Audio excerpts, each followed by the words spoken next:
Europe 7h43 sur Europe 1, place maintenant au face-à-face entre nos deux éditorialistes. Bonjour Barbara Lefebvre. Bonjour. Enseignante et essayiste. Face à vous, Jérôme Béglé, bonjour. Bonjour. Directeur adjoint de la rédaction du Point. L'affaire Benalla est-elle en train de redonner des ailes à l'opposition? 2 motions de censure du gouvernement seront débattues aujourd'hui à l'Assemblée. Dans le même temps, Christophe Castaner, le chef de file d'En Marche, sera auditionné par la commission d'enquête du Sénat. Barbara Lefebvre, le président Macron a du souci à se faire? Oui, quand même, il a du souci à se faire parce que le face-à-face Macron-Mélenchon qu'il avait essayé d'installer depuis quelques mois, là c'est quand même un petit peu effondré. Et de nouveau, on a ce qui est sain pour une démocratie quand même, une opposition un peu plus étoffée. Qui s'est présenté et qui, à mon sens en tout cas, s'est plutôt bien comporté. Je trouve que les débats au niveau des commissions d'enquête ont été fort bien menés. Je pense en particulier au Sénat où vraiment la qualité des auditions, la qualité des questions, notamment par le président Philippe Bas, est vraiment exemplaire. D'ailleurs, je pense qu'un enseignant d'éducation civique aurait une bonne idée de montrer ça à ses élèves parce que je trouve que c'est vraiment d'un très grand niveau.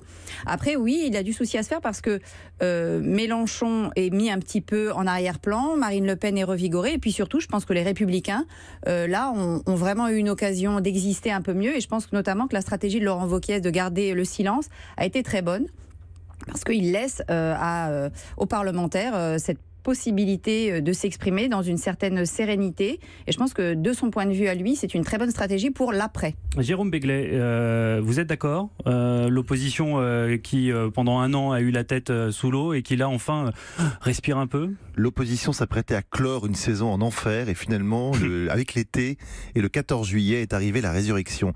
Alors je suis d'accord avec tout ce qui a été dit, je vais même aller plus loin. Le Sénat dont on disait est-ce que c'est vraiment utile cette chambre, est-ce qu'elle sert à quelque chose? Évidemment, il n'y avait que très peu de macroniens, ils faisaient un tout petit groupe. Tout d'un coup, effectivement, les débats menés par Philippe Bas disent finalement cette chambre c'est très utile, sert à beaucoup de choses, cette commission d'enquête est sérieuse, d'ailleurs ils travaillent très bien les lois, ce qui historiquement en plus c'est vrai.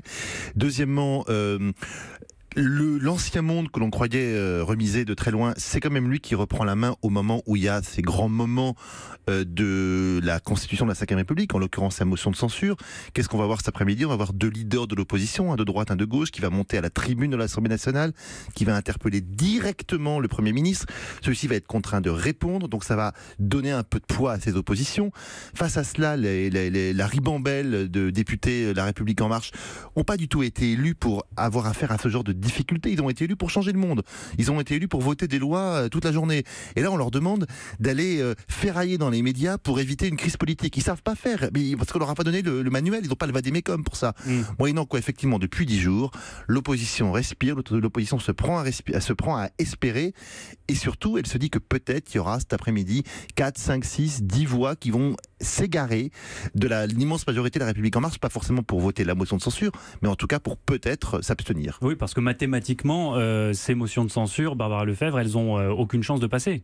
Non, elles n'ont aucune chance de passer, mais encore une fois, l'intérêt, c'est un intérêt politique, là. C'est-à-dire vraiment de pouvoir transformer l'essai, parce que l'affaire Benalla en soi, les faits sont établis, il pose problème. Ce qui pose réellement problème, c'est la gestion par les équipes d'Emmanuel Macron et Emmanuel Macron lui-même de sa victoire, une certaine forme d'improvisation. Il pense un petit peu qu'il fallait constituer ses équipes de gouvernement et en tout cas aussi autour de lui, comme il avait constitué ses équipes de campagne. C'est pas la même chose, on gouverne pas la France comme on mène une campagne électorale. Et de ce point de vue, là, les motions de censure vont permettre effectivement à l'opposition d'aller un petit peu plus dans le fond et à mon avis préparer la rentrée. Parce que là, les débats qui vont se tenir, évidemment s'ils ne vont pas avoir d'effet politiques immédiats, vont avoir des effets politiques à long terme. Et je pense encore une fois que pour les Républicains, c'est un moment important. Pour Mélenchon et Marine Le Pen, c'est moins important. Mais pour les Républicains, c'est un moment décisif. Alors maintenant que l'opposition est redevenue en quelque sorte audible, est-ce que ça va durer? Comment capitaliser ce regain de lumière, Jérôme Béglé? En sachant sortir par le haut de l'affaire Benalla. Je pense que leur première idée, c'est de dire on va faire traîner ça tous tout l'été. Mauvaise idée. Parce qu'à un moment donné, on va se lasser. Nous, on n'est pas loin de se lasser, même s'il y a un ou deux rebondissements de temps en temps qui nous font dresser l'oreille et le cœur parfois.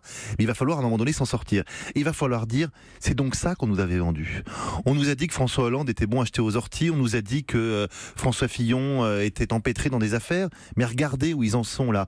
Effectivement, l'affaire Benalla, en soi, c'est pas grand-chose. C'est un Rambo des bacs à sable qui pète un plomb, peut-être 2 fois, parce qu'il y a encore cette histoire de vidéo de la contre-escarpe qui est pas très claire. Mais la gestion de ça est tellement floue, est tellement ubuesque, est tellement idiote. Et c'est tellement des mensonges par omission, au minimum, qui s'emplissent sur d'autres mensonges par omission, qu'on va dire, donc c'est ça qu'on nous avait vendu. Mais regardez, on était bon à rien il y a un an. Est-ce que finalement, nos oripeaux ne sont pas aujourd'hui notre plus beau costume? Barbara Lefebvre, c'est qui aujourd'hui l'opposant numéro 1 d'Emmanuel Macron? Alors, je pense que ça va être très difficile de donner un nom aujourd'hui, mais encore une fois, je pense que si les Républicains savent jouer les choses intelligemment, ça peut être eux, d'autant plus qu'on remarque quand même que les soutiens de droite d'Emmanuel Macron, les prises de droite d'Emmanuel Macron, que ce soit certains ministres, certains secrétaires d'État ou des soutiens même extérieurs, sont bien silencieux dans cette affaire. Ils sont gênés. Très gênés. D'ailleurs, il me semble même qu'à la Maison de l'Amérique latine, certains ministres, on ne les a pas vus.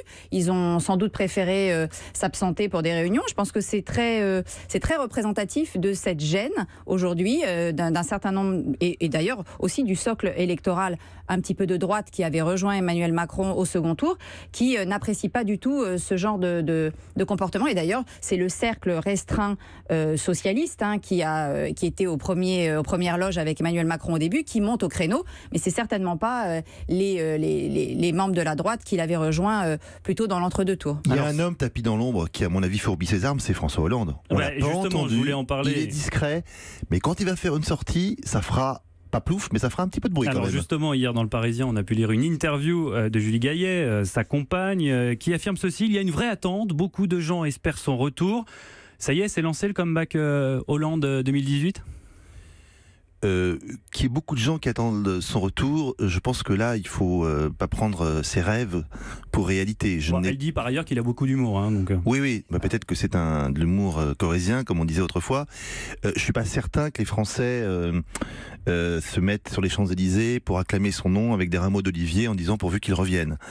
Maintenant, c'est sûr que le temps joue en sa faveur. Le temps joue pour lui et qu'il n'a qu'à ramasser ce qui tombe en ce moment de l'arbre de la Macronie, le mettre dans son petit cahier et donner une interview bien sentie pour dire écoutez, on m'a pris pour un ringard, je suis peut-être moins que ça. Mais en même temps, il ne faut quand même pas oublier une chose, c'est qu'il y a eu un grand ratage, celui de Nicolas Sarkozy en 2017. Il faudrait que François Hollande s'en rappelle. Et Nicolas Sarkozy, lui, il avait un parti, les Républicains, et des fans. Je crois que François Hollande n'a plus de parti. Le Parti socialiste n'existe plus vraiment. Et quant aux fans, je pense aussi que c'est un petit peu déserté. Donc attention, le retour risque d'être très local. Merci pas national. À vous deux, Barbara Lefebvre, essayiste et auteur de Génération J'ai le droit chez Albin Michel. Merci Jérôme Béglé, directeur adjoint de la rédaction du Point. Je vous dis à demain. Europe 1.